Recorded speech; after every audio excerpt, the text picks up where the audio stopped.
Yo, yo, yo, Shredneck back with another edition. New York Rangers game preview. We're switching it up. We're not doing a review, we're doing a preview, all right? Give you some thoughts. What do I think so far? Where do I think the season's going? My predictions, the whole nine, all right? First, we're going to start. All right, so 3 games into the season. What have we learned? We learned that Pavel Buchnevich is en route to becoming a real hockey player. I hope he keeps it up. Impressed with him in all aspects. He's a player I've heavily criticized in the past. He's a player who I thought was a complete waste of space. He's a player I thought the Rangers should have got rid of. Now he's showing himself as a top 6 forward. Pavel Buchnevich, I apologize. Keep it up. If you go back to how you're playing last year, I'm going back to how I was thinking last year too, all right? So prove me wrong. Tony DeAngelo, I don't really got to say anything. The situation played itself out. Again, they got to get this clown out of New York. There's no need for him, all right? And don't give me the argument the power play didn't really look that good. The power play really doesn't look that good with him on it. So, these arguments of, oh, he's getting all these points. No, his points, he's fucking passing the puck to Artemi Panarin. Like, what do you... A 2x4 can have 40 points running the power play with Artemi Panarin. Get out of here with that. Get rid of that guy. Send him out. I want him out of New York. No need for a guy like that. I'll tell you who's showing up this year is fucking Brendan Smith. Brendan Smith has shown up in the 2 games that he's played. All right? Do I think Brendan Smith's worth the money they're paying him? Obviously not. But you know what? Brendan Smith deserves to be in the lineup. Miller deserves to be in the lineup. Tony DeAngelo in the stands. Who else? My guy Georgiev. I was thinking of this recently, kind of a random thought, but if you took Shesterkin and Georgiev and put them on the Avalanche would be the best team in the NHL for the next decade. Best team in the next decade. The thing I like about Georgiev and whatever his name is, Georgiev, and Shesterkin is just the poise that they have, and I just love how both of them just look like goalies. They just look like goalies. They're just their positioning, their equipment that they use. They just look like established NHL goalies. And again, for guys to be that young and having 2 like that, and I gotta be honest, that's probably the most excited part I am about the Rangers going forward. Is the goaltending, because look, at some point, who knows? Do they use Georgiev for trade leverage and bring in a lesser guy to get more I don't know. I'm interested to see again how the workload is split this year. How the games are managed, given that there's a lot of back-to-back games, they're going to need a lot out of both of them, which brings me to my next point. Where, I guess, how should I say this? So, David Quinn coming into the NHL. David Quinn's coming in, never coached in the NHL before, well-established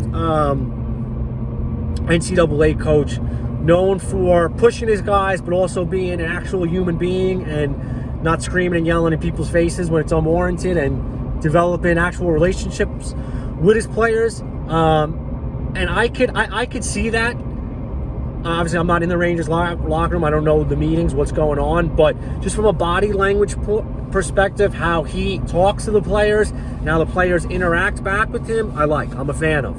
Because I think it's a good mix of, I think he's tough and he's stern and he's no nonsense. But you also realize it's just a sport at the end of the day. And it's like, guys who are playing now grew up differently than guys 20 years ago. So management and coaching is way different now. And I think he's got a good mix of it. But I think this year you got to remember, so this is his fourth, he's going to be his fourth, his third season. Third season as the coach. And now it's going to get to a point where, look, at some point he's going to have to start being judged by wins and losses. The whole, developing young players, like, the players are not going to be young forever. However long it takes to develop some of these younger guys, you got to remember, Quinn's developing as a coach too. And I think this year, what I would like to see more out of David Quinn is more of his game management, in the sense of, okay, what's he doing with matchups? What's he doing, games on back-to-back nights? How is he going to get this team, ready to either, excuse me, carry momentum from game to game, whether it's good or bad? Because you got to remember, with this short schedule, there's no time, to quote the great Bruce Boudreau, to sit around and feel sorry for yourself over bad games. So what I like with Quinn, and small example, but the turnaround you see, first game against the Islanders, second game against the Islanders. Now look, you can say the onus is on the players more than the coach. I understand that, but I think at the end of the day, the coach still has to have that presence. And look, I'm rooting for David Quinn. I like when newer coaches come in. I think the NHL and a lot of the major sports leagues are guilty of just recycling. So let's say in the NHL, there's 31 teams. There's realistically 33, 34 NHL head coaches. The 3 or 4 guys who were fired, like we'll take Mike Babcock, for example. Mike Babcock, regardless of what happened, is going to be back in the NHL as a coach. It's just how it is. Quenneville, we saw with Quenneville, fired from Chicago, back with Florida. So, the shelf life for an NHL coach is really not that long. And, once you establish yourself as a coach, even if you get fired, you're going to be back, because not many people have the qualifications to do it. So I'm rooting for David Quinn, again, because I want to see younger coaches who never played in the NHL break in. Because I think there's a lot of talented coaches and, guys in management, scouts, who know hockey better than a lot of these, big name guys who are really just in a position because they've been in the position for so long. So I'm interested to see that, and I think Quinn, already has established himself as a player's coach first, which I like, and I also like about him too, like with the D'Angelo situation. If the team's playing well, don't change it, and look, professional sports are different in the sense that the coaches are pressured to play certain players. That's just the fact of it. When guys are getting paid, again, this is the business, this is different. When guys are getting paid a lot of money, if they're not in the lineup, it's one of two things. It's either the coach basically saying to the GM, what the fuck were you doing signing this guy to this deal? And secondly, it's the GM saying to the coach, like, I just signed this guy to a deal. You better play him to not make me look like a fucking idiot. That is real. And look, we saw, with AV's tenure, just playing veterans who were there for a while, and you may agree with it, you may disagree with it. But back to my point, I like that Quinn is stern in his, not changing the lineup when the team wins. And, I joke about D'Angelo and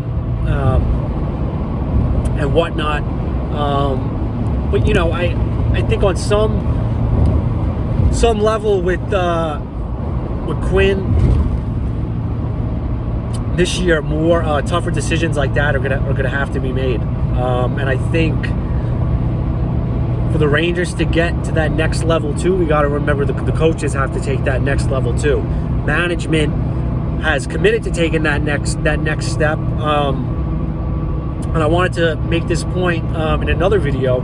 I think part of the Rangers' good luck is them, cleaning house, and them, coming out and admitting to the fans, look, what we were doing wasn't working. So we're gonna basically try from scratch. It's gonna suck for a while, but it's gonna be worth it in the long haul. And I believe that now. After seeing, now the team's a little bit more established. There's still ways away. A lot of pieces that got to be moved and altered. But I think there's a lot to take away from these first few games. So to recap, Pavel Buchnevich, liking what I'm seeing. I'm liking the more aggressiveness from David Quinn. My Russians in net, always love my Russians in net, love those guys. So hope big things from them. We'll see you tonight against Pittsburgh. Lafreniere now, getting first line time with Kreider and Zibanejad. I was reading that in the Post this morning. Happy to see that. Buchnevich with Panarin and Strome, I do like. I got to be honest, I do like that. I'm also hoping Ryan Strome never puts on a Rangers jersey ever again. He's next on my list with D'Angelo, who they got to send far away from New York as possible. But we'll see. Lastly, want to touch on the Pierre-Luc Dubois rumors. What's going on with that? Montreal's interested. I got to agree with a lot of the sports writers. I don't think they're going to trade him to a division team. I mean, I would like to see him on the Rangers, but the non-impatient part of me knows that it's probably better to pass up on him because they're going to want too much. And I think they should save the money for Eichel Daddy when he becomes a free agent. My opinion. So, as nice as it would be to see Pierre-Luc in New York right now, reunited with Panarin, personally, I think hold off. Not necessarily hold off. I'm not saying not make a play for him. I'm not saying go all in on him. I don't think he's an all-in yet type player. Eichel, for example, you go all in. Like, I'm just using this as an example. Obviously, it's not going to happen. But if Buffalo wanted Kakko, Adam Fox, and a second-round pick for Eichel, instantly doing it. Bye. Come on, Eichel. Let's go, bro. You know, certain guys you don't pass up on. Pierre-Luc, because he's not as established as I would like him to be. I mean, because he's very young. I say pass right now. If Columbus is making a deal where it's like, you know, they have a brain fart and basically give them away for not much, because teams do have brain farts. If they have a brain fart and, you know, want to give them away for not much, I say let's do it. If not, let's hold off. Eichel's going to look good in a Ranger sweater. Bottom line. Eichel's going to look good with the C on his chest, and them not naming a captain is them basically saying we're going out and getting a captain. I don't want Jacob Trouba as the captain. I don't want Zibanejad. I don't want Panarin, Kreider. Nothing against these guys. Established veteran leaders. We need Eichel as the captain. We need him as the number one center. We need him as the guy who's going to put the Rangers on their back. And look, it's coming. Help is on the way. All right, so let's see what happens tonight. All right, Shredneck out.